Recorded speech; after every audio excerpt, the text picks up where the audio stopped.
Well, here it is. Today's March 3rd, I think. It's 18 degrees. This is what's left of the food plot. And it all started right here. Here we go. From this here over to there, and then all the way over there. This whole corner is going to be corn. And then from here over to that wet spot, that's going to be sunflowers. So we'll get the cranking the corn on. I've never done it with this hand crank earthway spreader before, but I'm about to find out what it's all about.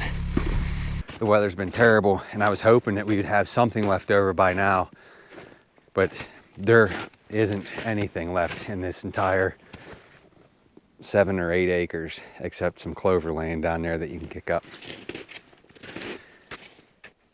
But the corn grew well. I was in here a month ago, and I filmed, and then I got the flu, and then I had this skin graft done. I just never put the video up. So here I am. There's nothing left, and it was gone, I think, in early January. Now, next year, I think I've said it before 3 or 4 times, there's 3 acres on the other side of this tree row that we're going to plant in corn, and I think 1 acre in sorghum. Take that sorghum patch right there and put it over there, because what I'm going to try to do, this will be all fenced in, but what I'm going to try to do, we're going to try to plant the corn and the sorghum over there without using fence, because the deer never really mess with this corn, and we didn't fence it in until later in the year. So as long as the bears or coons and whatnot don't get in here in our corn patch over there, I think it'll be okay without it being fenced in, having 3 acres or so. I learned one thing: there's just not enough food here. No matter how hard we try, there's just so many deer. These are the soybeans, and they were the first to go, and I think they always will be. So here's the exclusion cage. These are the only soybeans you'll find.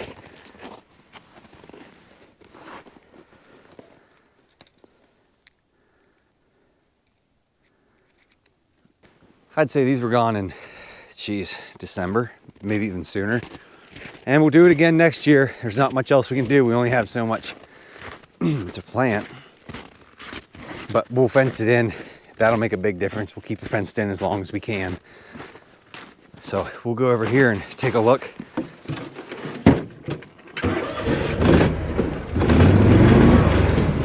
Put her in 4-wheel.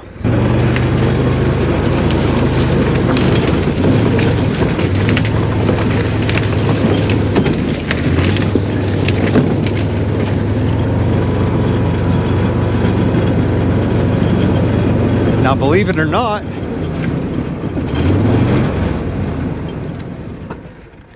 this here is a patch of oats with crimson clover planted in here, and you can see they've been pawing it up. But there's not much to go after. The oats are dead, like they're as dead as a doornail. But if you dig down in here,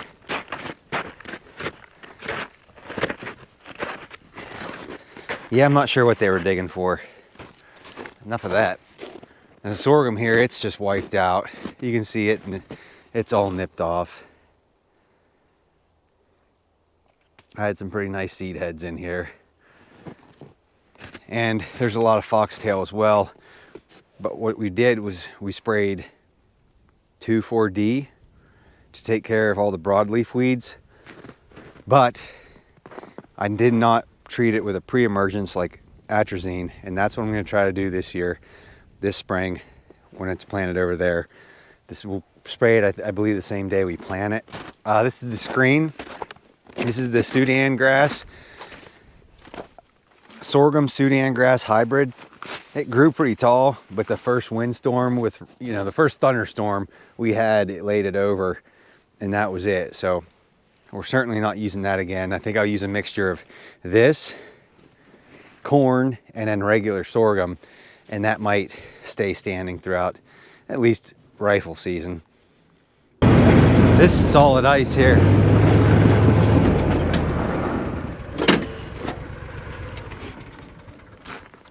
Yeah, this here is just solid ice. And all the water's running down through here. And you can see this is all ice. This is that wet spot where I couldn't plow in the spring. I also couldn't apply lime either, because I'm certainly not going to drive a lime spreader out here and get stuck with that little 35. So what we did was plowed this in August, July or August, and we tried planting some things, and then we came in here and ended up planting the rye and the wheat with a grain drill. And then, which was, I guess, a good idea. We didn't know it at the time, but like Kurt said, this is going to be so wet in the spring, we'll never be able to touch it. But at least it's planted with wheat and rye, and that will certainly grow in the spring, and we'll have something besides just a weed patch growing. You know, say we planted corn in here or soybeans or whatever, we wouldn't be able to get in here and it'd just be a mud hole. But since we planted the oats and the wheat and the rye, we'll have that growing while we're waiting for it to dry out. And then in the summer, we can wipe it out and maybe plant some buckwheat. You can see some of the wheat or rye. Much greener than the oats. The oats are dead, but this stuff will green up here quick. So I learned that this spot here needs to be planted with something that'll grow the following year, because we're not going to be able to get in here. So we can plant whatever. Maybe it'll be clover next year, like an annual clover, or we'll do the wheat or the rye again. Maybe that crimson clover, if it makes it. This could be a good spot to plant the crimson clover. So this year, this is a patch of brassicas and late planted beans. We planted the beans, I think, at the end of July, or the 4th of July weekend, and then in the end of July is when I planted the turnips with some daikon radishes, and they're all wiped out. You can't really find anything. Here's one turnip and a little bit of a radish. But this place was loaded. Now, the day after, or the day I planted this with these turnips, we had a big gully washer, and you can't see in the video, but this slopes down this way. And of course, you know where all my seeds ended up, down in here. So this area was real thick with turnips and radishes. I think I have some video of it, but there were quite a few growing up through here, a lot. It was basically a heavily planted brassica plot, or turnip plot, and they're all wiped out. Not much to be found. And they ate these turnips from the time that the fence was opened up until they were gone. They were in here. I think I was in here before archery season even started, just filming from the ground blind. We had fawns in here eating the turnip tops, the leaves, the greens. And they loved this because this stayed green. These soybeans here stayed green because they were planted in July versus Memorial Day weekend or so. So we're going to try to do the same thing, but we're going to move this field up here because there's a ground blind right there. That way the deer are up there. Kurt hunts out of there and they'll be close in range. It's amazing. Now I was in here, like I said, I made a video a few weeks ago and then got sick and I never posted it, but it was amazing how the deer kicked this up. And they were really pawing through just to get to this clover.